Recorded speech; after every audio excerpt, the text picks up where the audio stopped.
quirúrgica es una superficie delimitada dentro del hospital para realizar los procedimientos quirúrgicos. Todos los centros los tienen.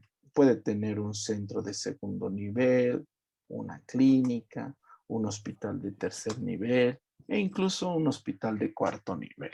Todos ellos tienen un área quirúrgica que está dividida del resto del hospital por una puerta corrediza. Esta puerta aísla el área quirúrgica del resto del hospital. Para nosotros entrar dentro del área quirúrgica, no debemos estar ni muy arreglados ni nada. Es decir, esto está mal. Si nosotros observamos, la vestimenta de quirófano es cuadrada, parece un saco de batatas.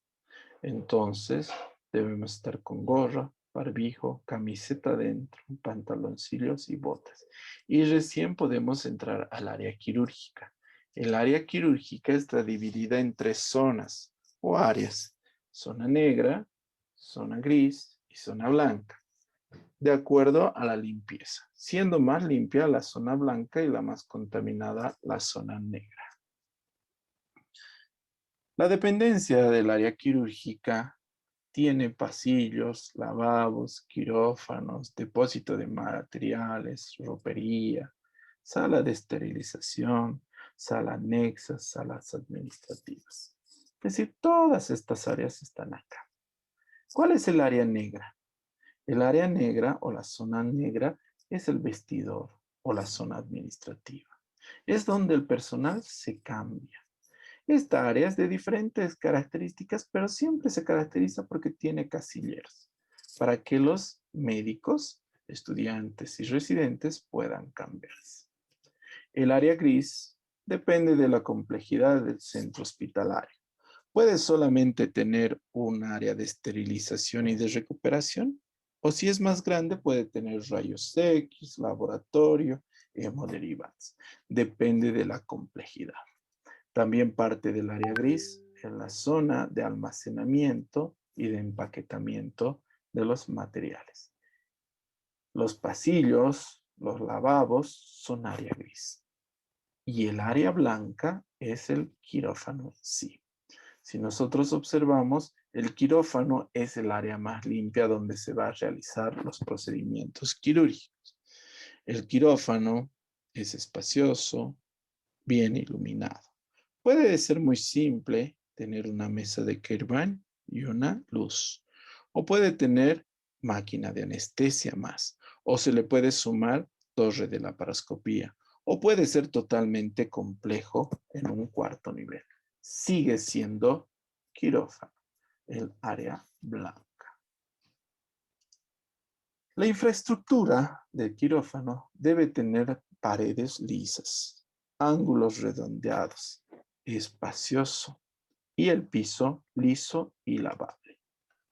La temperatura de quirófano debe ir entre 25 y 27 grados, humedad de 55%. Arriba tiene una lámpara que es lámpara cialítica que da luz blanca y fría que no permite sombra. Tiene mesas, una mesa riñonada y una uh, mesa de instrumentos, que se llama mesa de Mayo.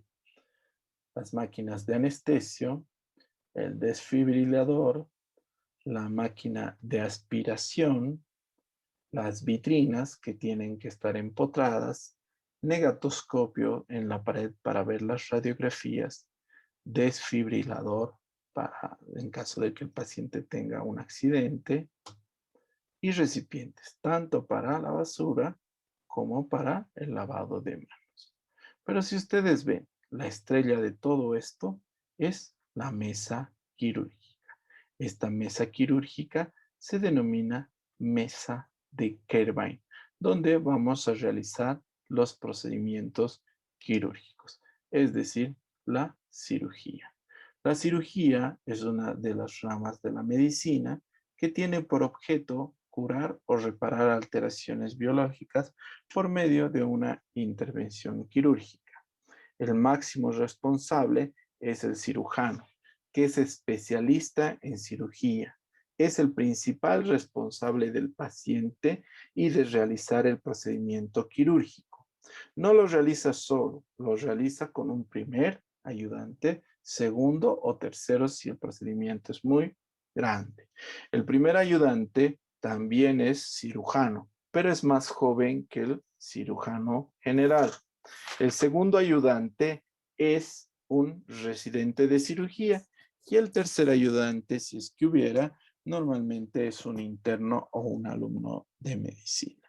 Además de eso, tenemos el anestesiólogo que va a estar encargado de administrar la anestesia con su ayudante de anestesiología. También va a haber la instrumentadora que se encarga de ordenar la mesa de instrumental, preparar el material quirúrgico, sigue el acto operatorio e interpreta las órdenes del cirujano. Finalmente, este personal, que es el personal auxiliar, que se encarga de pasar los hilos, los sueros a la instrumentadora.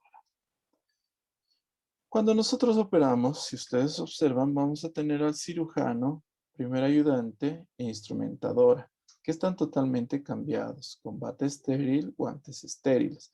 Ellos participan directamente del procedimiento quirúrgico, por afuera, sin necesidad de cambiarse, es decir, participando, pero no necesariamente cambiados, van a encontrarse el anestesiólogo y su ayudante.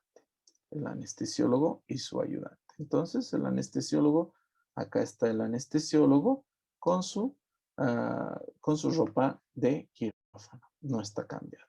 Los que se cambian son cirujano, primer ayudante, segundo ayudante, tercer ayudante y la instrumentadora. Depende de la complejidad de la cirugía, puede ser solo operado por cirujano, primer ayudante y un anestesiólogo. Cosas generales. Si yo digo que esto es 1 y esto es 2, ¿cuál es el cirujano? ¿El de la derecha o el de la izquierda? De la Obviamente, izquierda. derecha. Oh, perdón, derecho.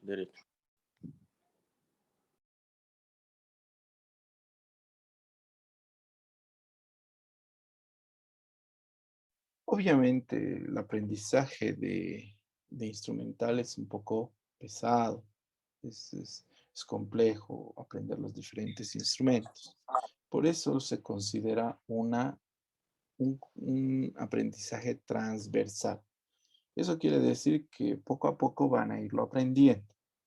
Se lo divide en 7 grupos para aprenderlos. Existe instrumental de diéresis, existe instrumental de hemostasis, de prehensión, de separación, de síntesis, de succión,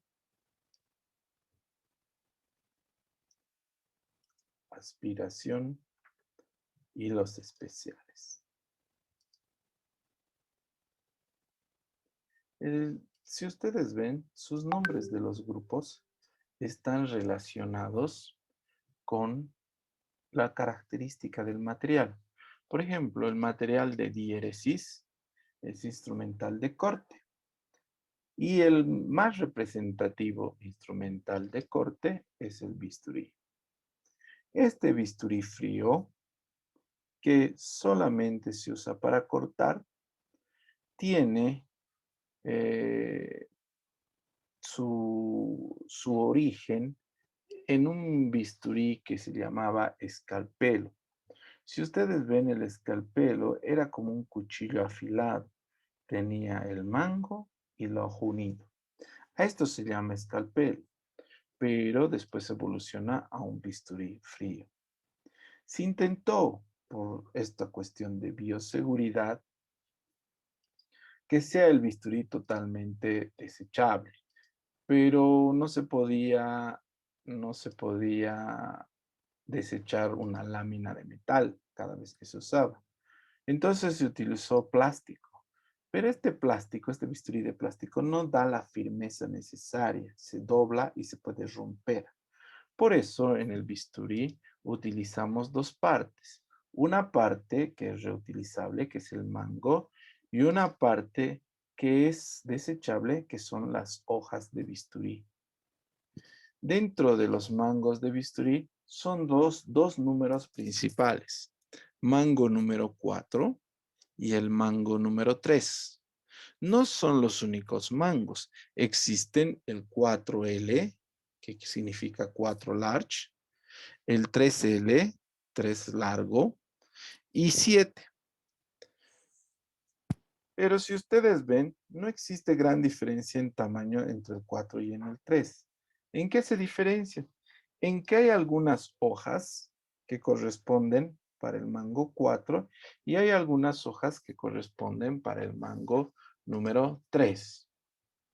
Las hojas del mango 4L van a ser las mismas que para el 4. Y las hojas del mango 3, 3L y 7 son las mismas. Entonces usan la misma hoja, el mango de bisturí 3, 3L y 7. Las mismas hojas 4 y 4L. Entonces son dos grupos de hojas. Entonces tenemos hojas para el mango número 3 y hojas para el mango número 4. Hay variedad de hojas. Por ejemplo, miren, aquí han puesto una 12, 11 y aquí hay 12B. Es decir, cada día pueden aparecer nuevas hojas de, de bisturí. Pero normalmente entre la 10 y la 15 son para el mango número 3. De la 18 a la 24 son para el mango número 4. ¿Cuál es la diferencia? Si ustedes ven, las hojas del mango número 4 son mucho más grandes. Es para grandes incisiones, para grandes cirugías, para grandes procedimientos. Mientras las hojas del mango número 3 son para procedimientos más pequeños y de precisión. Algunas de las hojas del mango número 3 tienen formas bastante peculiares. Por ejemplo, la hoja número 11, si ustedes observan, es la más aguda, la más puntiaguda. Esta hoja te permite realizar el corte más pequeño con bisturí. El corte de mayor precisión. Entonces, si yo quiero sacar un lunar de la cara y quiero que el corte sea pequeñito, uso una hoja 11. También cuando van a ver que hacen cirugía plástica y los hilos son muy delgaditos y hasta están enterrados en la piel y que la tijera no puede entrar para sacar, se usa esta hoja de bisturí para retirar esos puntos. Con gran facilidad puedes sacar el punto con esta hoja tan aguda.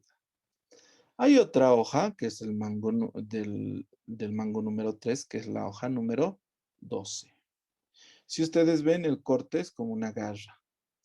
Normalmente este corte es para corte en tracción, es decir, en vez de cortar hacia adelante, cortas hacia atrás. Usan los odontólogos, por ejemplo, cuando te sacan, quieren cortar la encía en el cuarto molar o en el tercer molar, ahí con eso cortan, ponen y ¡pra! Tracción hacia adelante. Entonces es una ventaja este pico y este corte a ese lado, porque es un corte en tracción.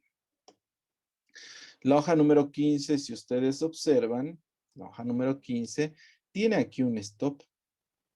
Entonces solamente te permite cortar en superficie. No te permitiría ir profundo aunque quisieras, porque aquí se tranca la piel.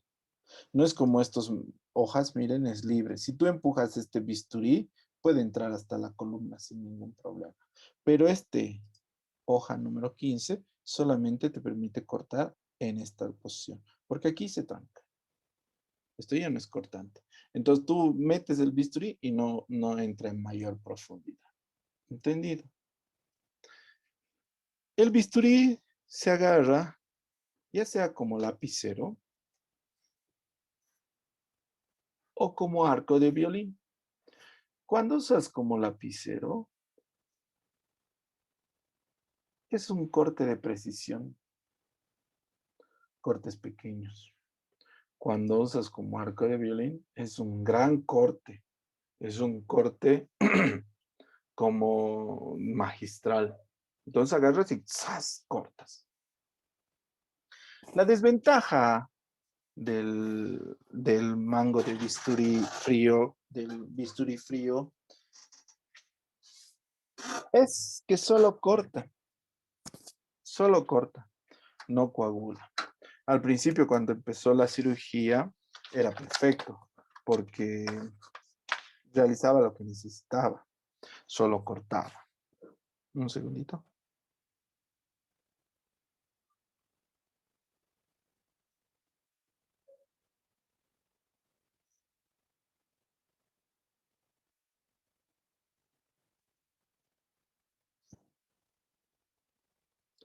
Entonces, cuando la cirugía fue modernizándose, se vio la necesidad de que había vasos que eran capilares y que sangraba mucho.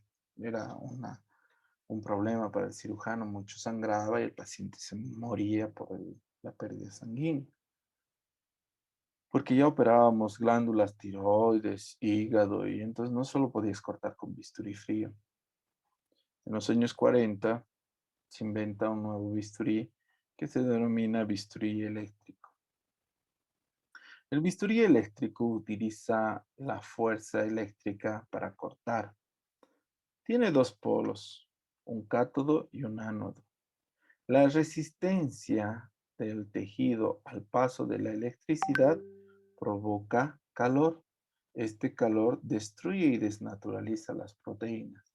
Esto permite que corte y además coagule.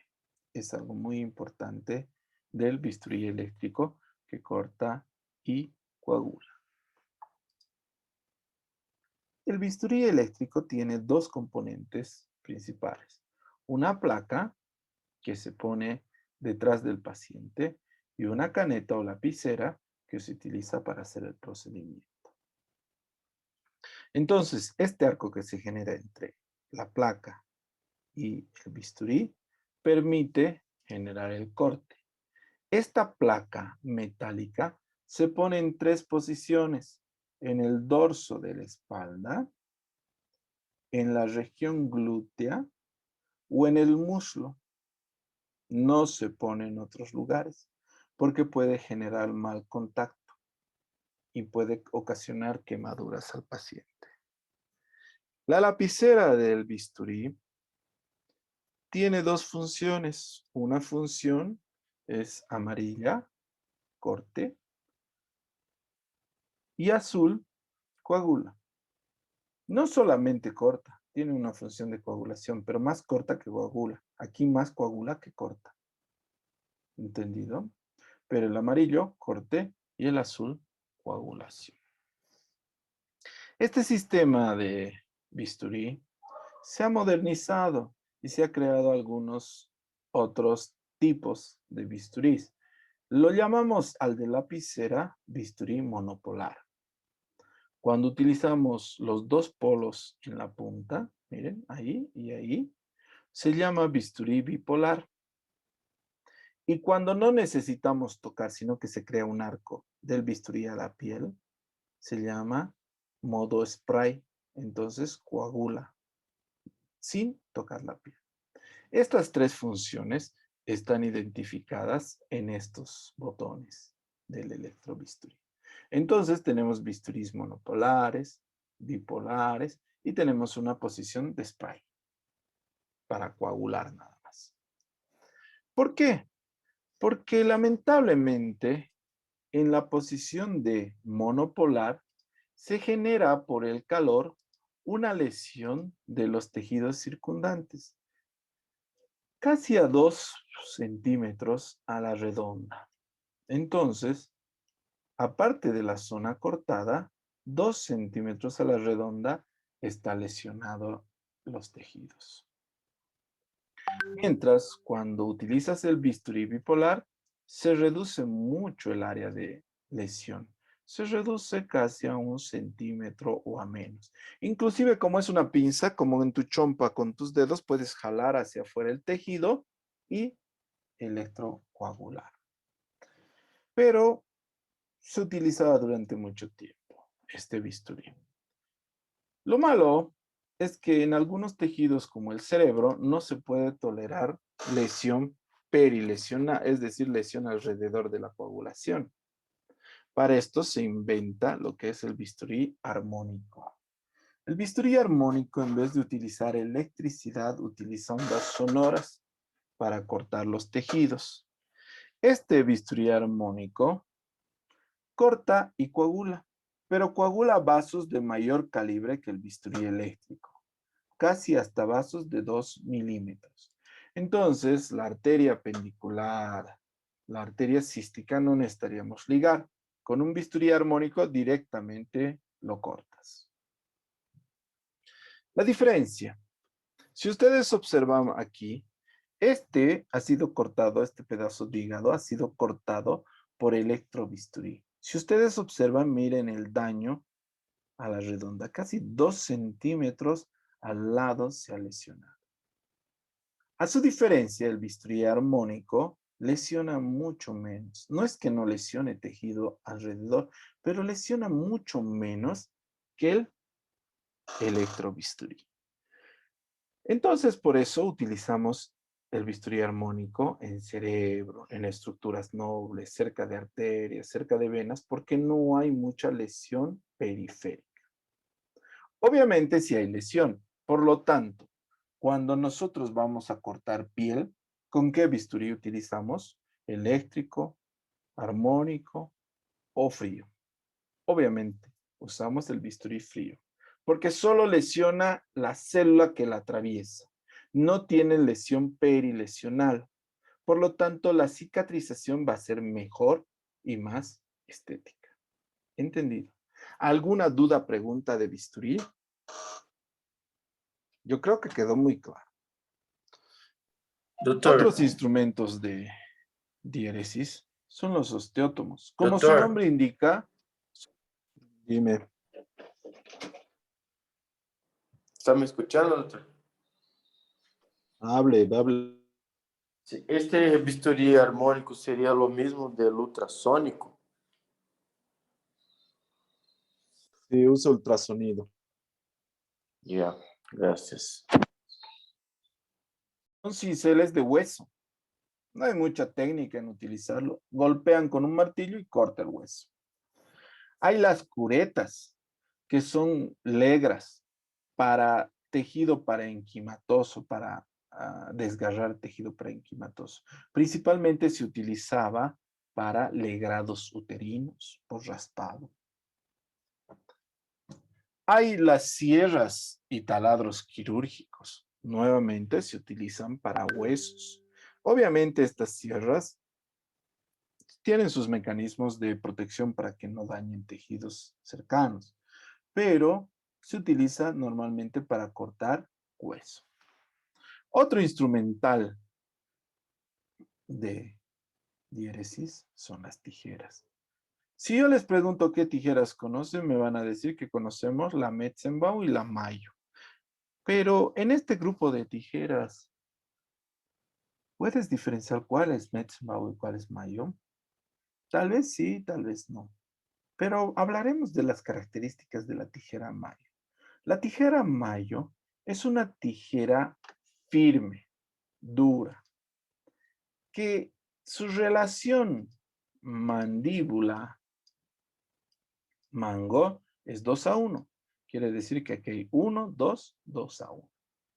Es una tijera maciza, firme, dura, que permite cortar material, hilos y tejido duro, como ser cicatrizal o cartílago. Estas tijeras pueden ser rectas o curvas, no hay ningún problema. Las tijeras de Metzenbau, a diferencia de las anteriores, son tijeras más delicadas. Quiere decir que son más estéticamente visuales. Su relación mandíbula-rama es 3:1. 1, 2, 3:1. 3 veces a 1. Es una tijera de precisión. Hay rectas y hay curvas. Entonces, si ustedes observan estas características de delicadeza, van a ver que la Metzenbau solamente utilizamos para cortar tejido delicado. Solamente tejido delicado.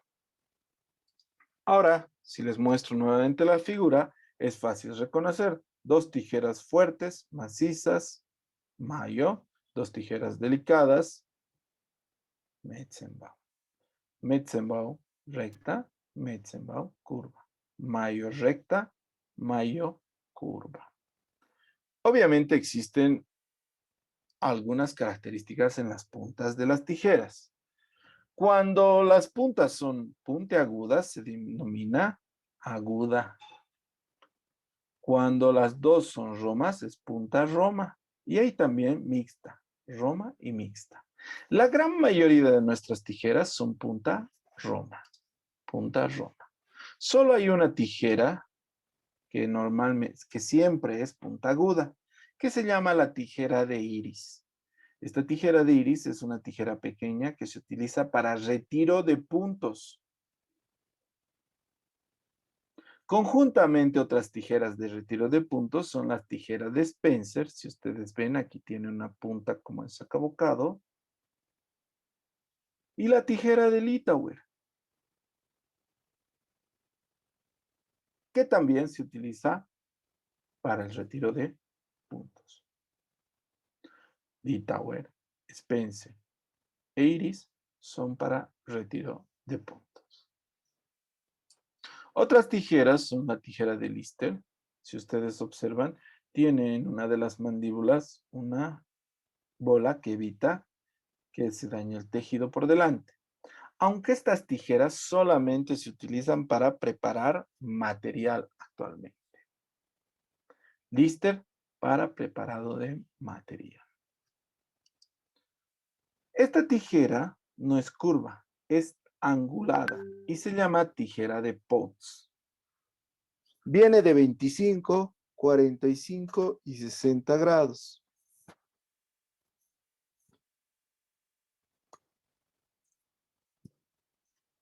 Se utiliza para cortar tejido tubular.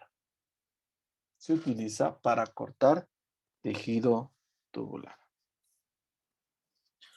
¿Alguna pregunta hasta aquí de las tijeras?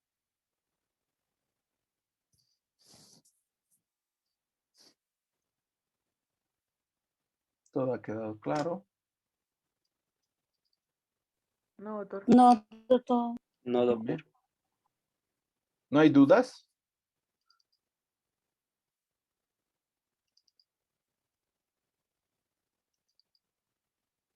Bueno.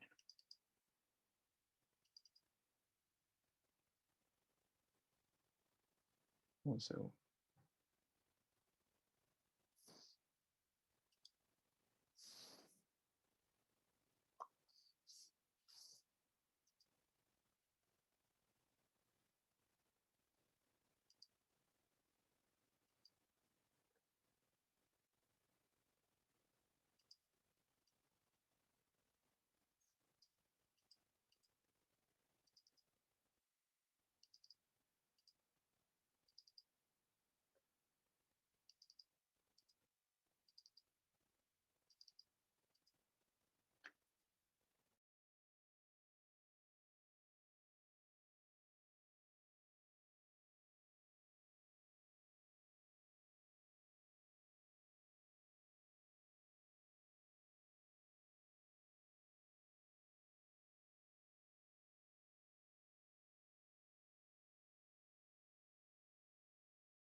Un segundito.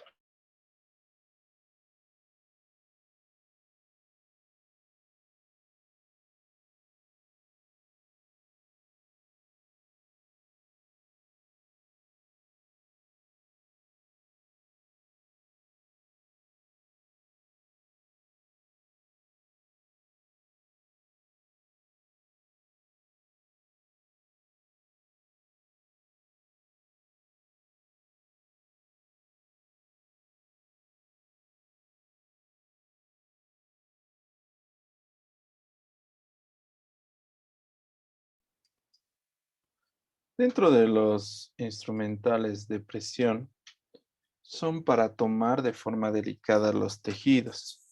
El principal exponente del instrumental de presión son las pinzas.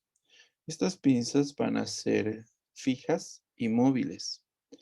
Las pinzas móviles, las más conocidas, las reconocen, se llaman pinza anatómica, esta, y la pinza diente de ratón. Si nosotros le vemos, le llaman diente de ratón porque tiene esta muesca en la punta que permite tomar los tejidos con mayor precisión y mayor fuerza, pero al mismo tiempo lo desgarra y lo lesiona. Por lo tanto, las pinzas anatómicas y las dientes de ratón son para tomar tejido. Las pinzas diente de ratón solo utilicen para aponeurosis y piel. El resto de los tejidos tomen con la pinza anatómica, porque si no los vas a dañar. Entonces, diente de ratón o quirúrgica, aponeurosis y piel. Y las anatómicas, el resto de los tejidos. Vienen en diferentes tamaños. Hay largos y hay cortos. Pero a veces necesitamos unas pinzas más pequeñas para procedimientos de precisión. Entonces se han creado estas pinzas que son muy parecidas a la anatómica y quirúrgica, que se llaman pinzas Adson. Igual hay una Adson sin dientes y una Adson con dientes. Si ustedes ven, la punta de la Adson tiene lo mismo que la diente de ratón, la punta del Adson con dientes.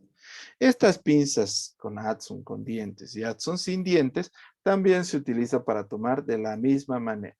Con dientes, aponeurosis y piel. El resto de los tejidos, Adson sin dientes.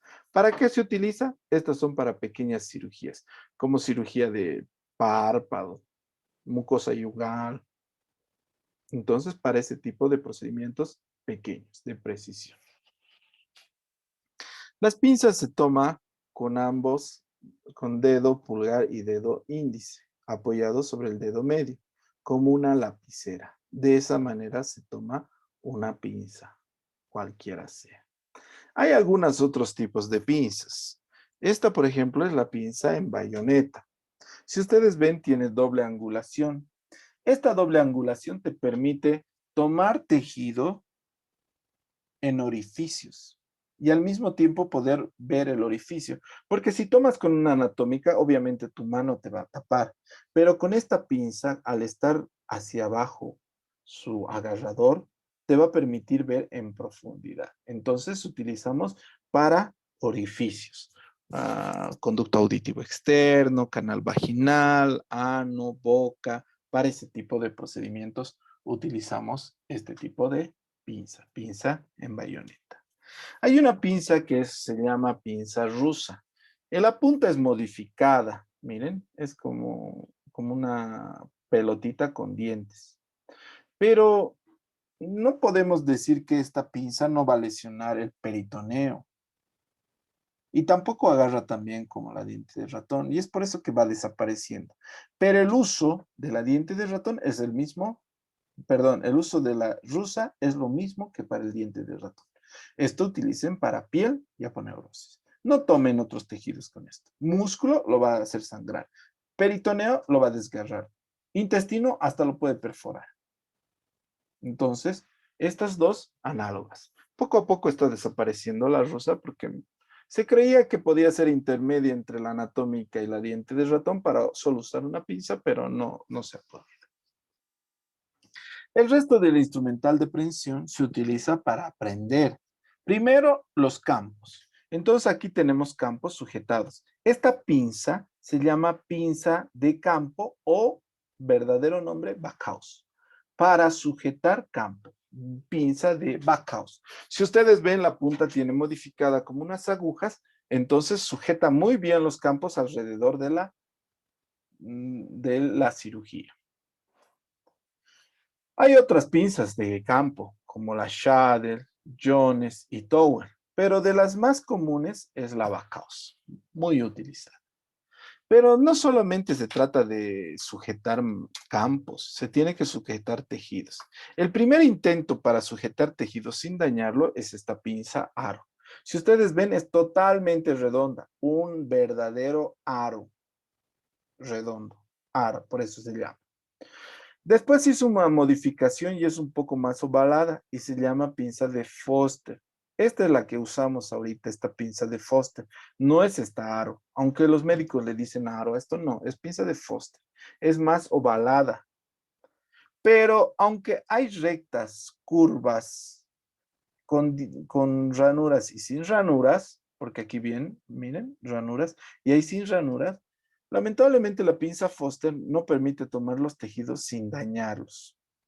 Entonces, actualmente utilizamos para tomar tejidos que vamos a extraer. Por ejemplo, tomo la vesícula en una colecistectomía, es decir, en una cirugía que voy a extraer.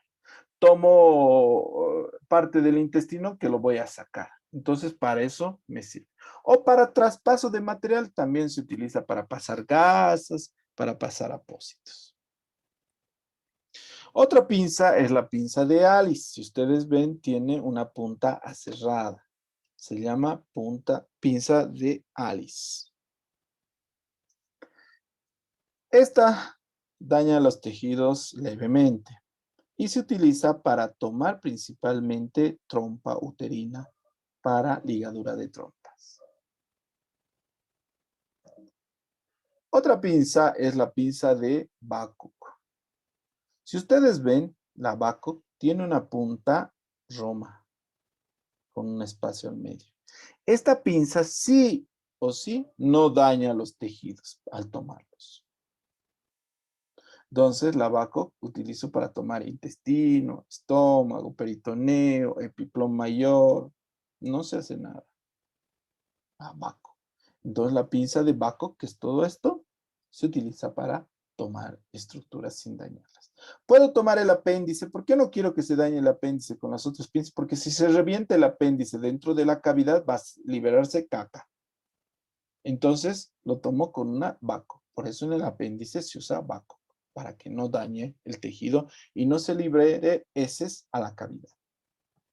Entonces, la evolución de las pinzas ha sido de Foster a Alice y finalmente la Babcock. Hay otras pinzas que son triangulares, que se llaman pinzas de Duval, parecidas a las de Foster, ¿no? Casi para lo mismo se utiliza. Hay unas pinzas que son curvas y anguladas que se llaman pinzas de Randall. Estas son las pinzas utilizadas para retirar objetos de orificios tubulares. Por ejemplo, sacamos cálculos de las vías biliares principalmente. Necesitamos una pinza fuerte. Esta pinza fuerte se llama Coger. Si ustedes ven, tiene un aserrado muy profundo y en la punta tiene pinza, diente de ratón. Esta pinza te permite tomar los tejidos. No creo que tome los tejidos delicadamente, pero los toma tan firmemente que no se van a soltar. A veces agarras una arteria y no quieres que se suelte, lo tomas con Coger. Agarras aponeurosis para suturar bien el ángulo y no se forme una hernia, Coger. Entonces la Coger te da la firmeza de tomar el tejido y que no se va a soltar. Una arteria que se suelte, por ejemplo, en una histerectomía, la uterina, que es rama de la hipogástrica y que viene de la aorta, sangra un montón por usar una Kelly. No se usa Kelly. En esas arterias de ese calibre se utiliza Coger. Y ni siquiera uno, doble Coger. A veces el tejido es tan macizo que no se lo puede tomar con una pinza delicada. Por ejemplo, el fondo uterino es todo muscular, es una bola como una pelota. Y se usa esta pinza. Si ven en la punta, es aguda. Se llama pinza de Pozzi. Pozzi. Un segundito de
Segundito.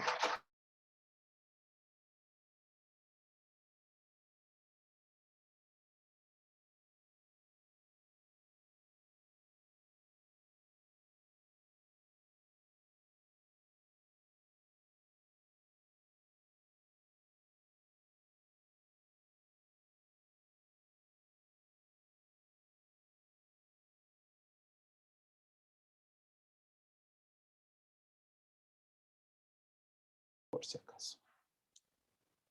Tenemos otra pinza que si ustedes ven es de una superficie más ancha, es como un pico de pato, y se llama pinza de Pean.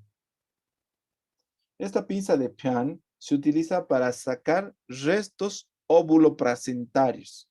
Después del parto a veces se quedan restos y se mete esta pinza a través del orificio vaginal hasta el útero y se va sacando restos óvulo-placentarios.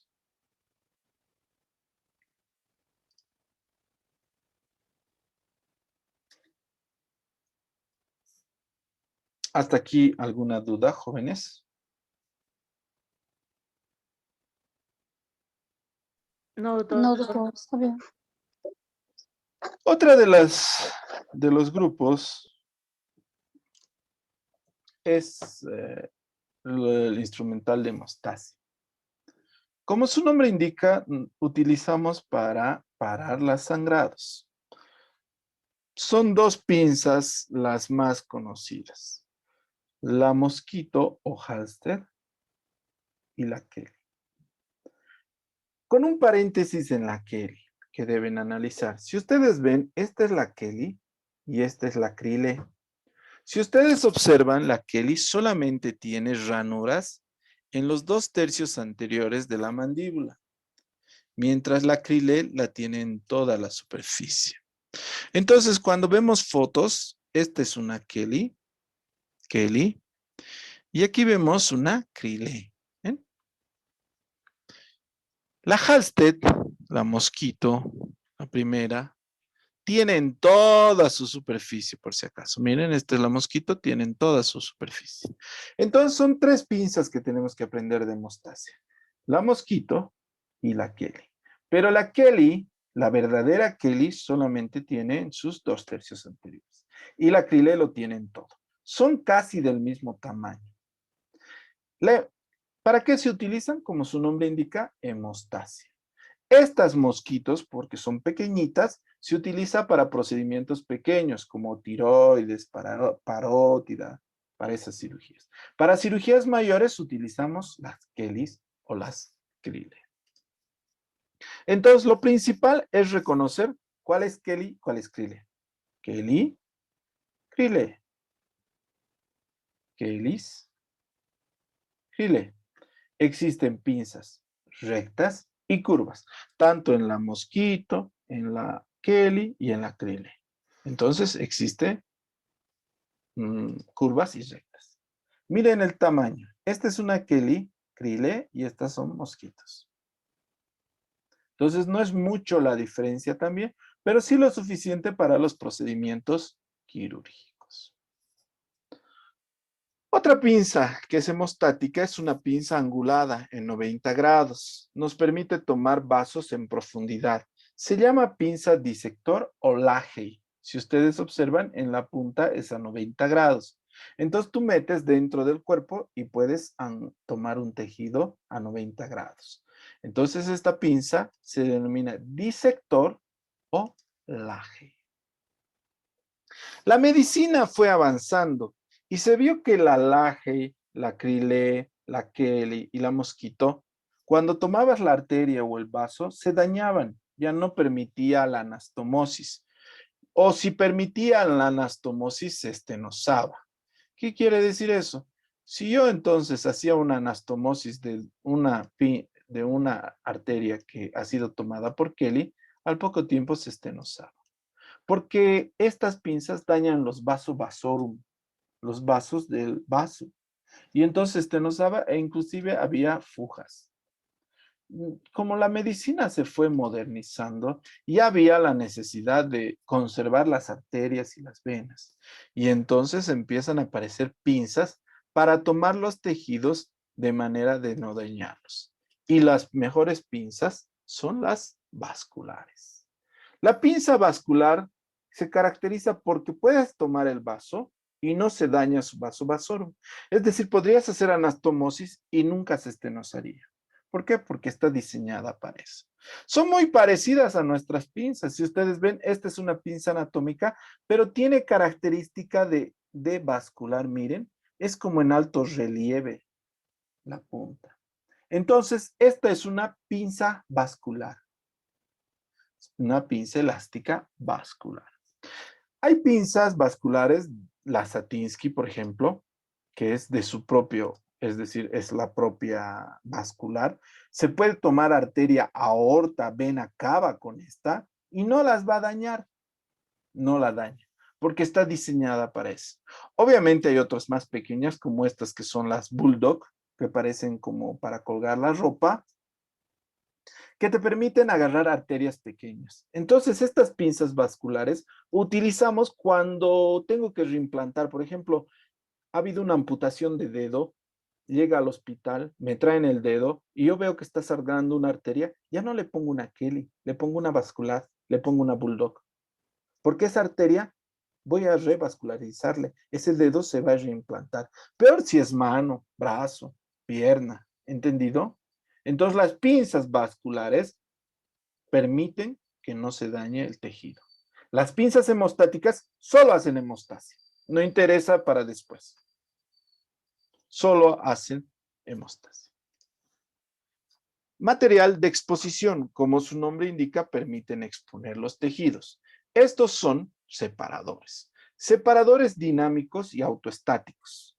Los separadores móviles o dinámicos son aquellos que necesitan del operador para separar. Por ejemplo, el separador de Farabeuf. Separador de Farabeuf es una lámina doblada, la más utilizada por los internos. En diferentes tamaños hay pequeños, gruesos y grandes, pero solo te permiten separar piel y tejido celular subcutáneo. Nada más. Son separadores de superficie. Si quieres separar más profundo, cambias de separador a un separador de Richardson. Este ya separa piel, tejido celular subcutáneo, aponeurosis y músculo. Si quieres separar a mayor profundidad, se utiliza separador de Doyen o suprapúbico. Separador de Doyen o suprapúbico.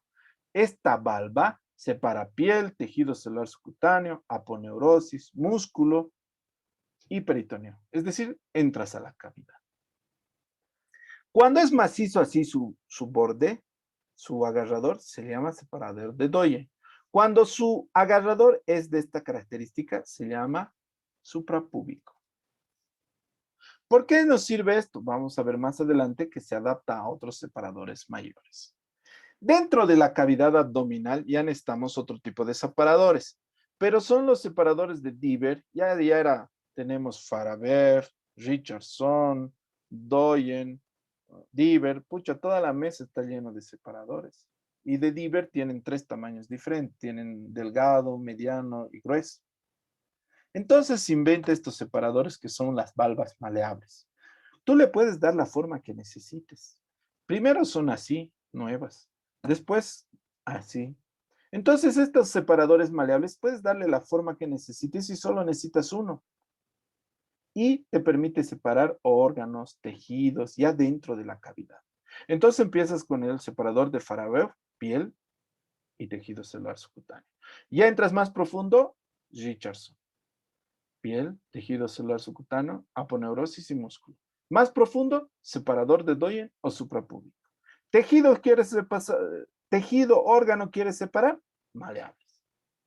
Entonces, esa es la sucesión de los separadores.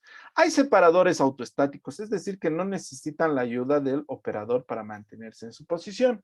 Son los separadores autoestáticos. El primero es de Gosset.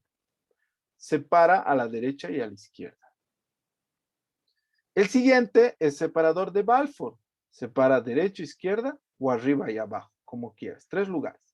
Pero ustedes ven, se está adaptando a la suprapúbica. Por eso es que es diferente esto de la suprapúbica. Entonces separa con el separador de Balfour, arriba, abajo, o a la izquierda o a la derecha. Depende de cómo lo pongas. 3 lugares. Finalmente, a 4 lugares, separador de O'Sullivan-O'Connor, derecha, izquierda, arriba y abajo. Esto es una histerectomía. Separador de O'Sullivan-O'Connor. 4 lugares. Hay otros separadores para otro tipo de cirugías, como son los separadores de Finochetto, que son para separar costillas. Hay separadores que parecen pinzas, porque no todas las cirugías son grandes. Son separadores tamaños de una Kelly, que son los Wetlaner, por ejemplo, para operar fractura de radio. Para esas cosas nos sirven estos separadores de Wetlaner. Estos son separadores, si ustedes ven, autoestáticos, porque aquí tienen una cremallera que mantiene su posición. Puede haber separadores móviles pequeños, que se llaman separadores de Bolman. Si ustedes ven los separadores de Bolman o en garra, que alguna vez le han dicho, vienen de 1, 2, 3, 4, 5. Son separadores de Bolman. También les llaman separadores en garra. Cuando es un lado en garra y otro es plano, se llama Senmuller. Separador de Senmuller. A veces necesitamos separar orificios. Y en orificio rectal utilizamos este espéculo rectal. También existe valvas. Valva de Sauer para separar en recto. Entonces, tenemos separadores en garra, tenemos separador espéculo rectal y tenemos separador en valva de Sauer.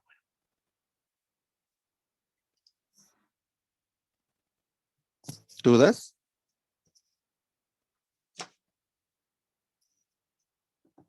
¿Preguntas?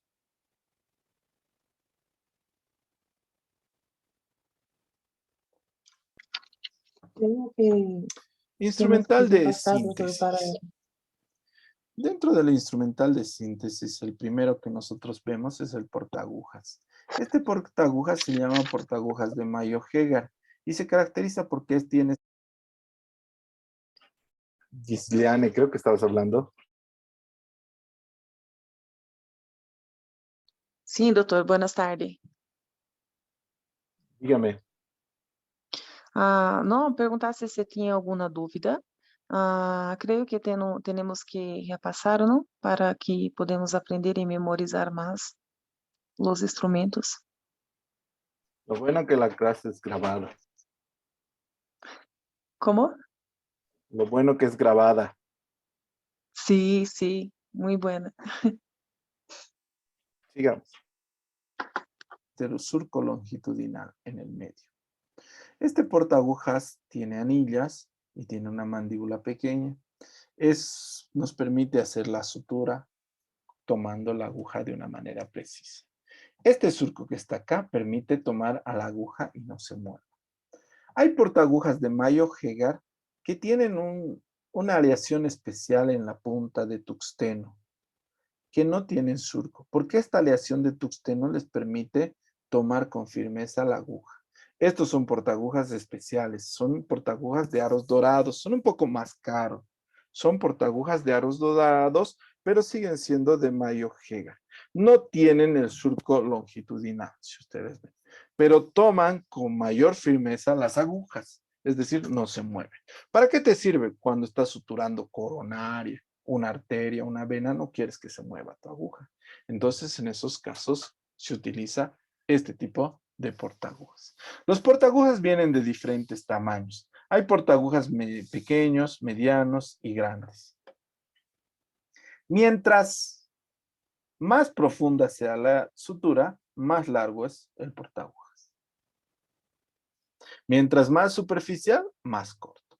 ¿Cómo se toma la aguja? Miren, entre los 2 tercios posteriores y el tercio anterior, entre los 2 tercios posteriores y los tercio posterior y los 2 tercios anteriores. Esa es la posición firme donde se pone la aguja en el portaagujas para hacer una sutura. ¿El portaagujas de Mayo-Hegar es el único? No. Existe este portaagujas de Mathieu. Si ustedes observan, no tiene anillas, solamente tiene cremallera en la parte posterior. Se maneja con la palma de la mano.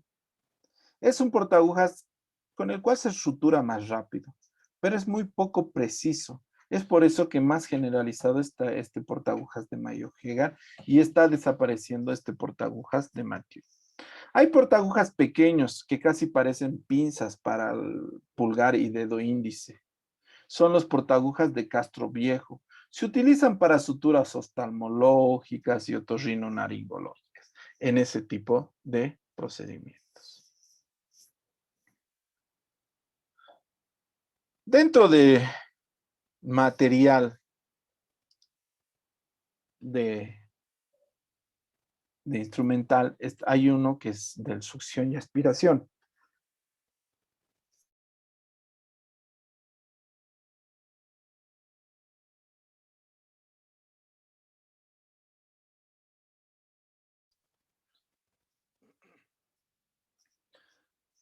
Pero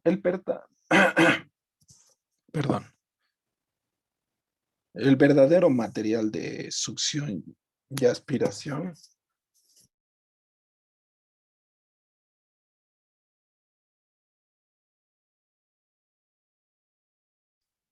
bueno, el verdadero material de succión y aspiración está en la pared. Lo que nosotros tenemos en el lugar de la operación son las cánulas de aspiración. Cánulas como la Jankauer, Fraser y Polé. Para cirugías grandes utilizamos Jankauer y Polé. La Polé, si ustedes ven, tiene aspiración en toda su longitud. Entonces, para aspirar grandes cantidades de líquido. La Jankauer solamente tiene en la punta, ¿ven? En la punta, y se desarma, por si acaso. Cuidado, pierdan la puntita en la cirugía. Entonces, las cánulas de Jankauer y Polé utilizamos para cirugías mayores. Para cirugías pequeñas utilizamos estas puntas que son las aspiradores de Fraser. Al ser anguladas, te permiten aspirar inclusive en orificios, como orificio nasal, bucal, en conducto auditivo externo. Existen en laparoscopía otras cánulas que no tienen nombre, solamente son unos tubos rectos que nos permiten aspirar. Las verdaderas máquinas de aspiración son las máquinas que están en el sótano o son las máquinas portátiles. Lo único que nosotros tenemos en instrumentos son cánulas de aspiración. Las más conocidas, Jankauer, Polé y Fraser. 2 para cirugías mayores, 1 para cirugías pequeñas. Dentro de los materiales especiales son materiales que, bueno, utilizamos en medicina general, pero son de especialidad, como ser el rinoscopio. Su nombre indica para qué su uso. Se utiliza para ver fosas nasales. También hay otros que son los espéculos. Espéculo más conocido es el espéculo de Graves. Viene en diferentes tamaños, desde grandes hasta virginales. Se utiliza para hacer una revisión de orificios vaginales. Bueno, entonces es una revisión rápida de lo que es el instrumental de quirúrgico. No sé si tiene alguna duda o alguna pregunta alguno de ustedes.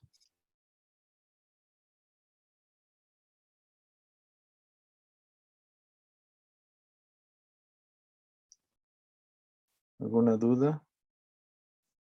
Bueno, siempre es más pesado y feo pasar virtual, ¿no?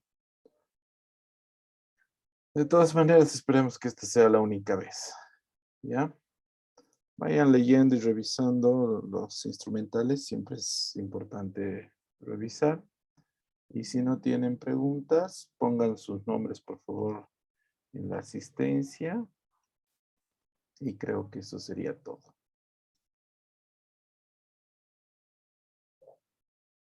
Bueno, si no hay preguntas, eso sería todo, chicos. Que les vaya muy bien. Hasta luego. Chao, doctor. Gracias. Chao, chao, chicos.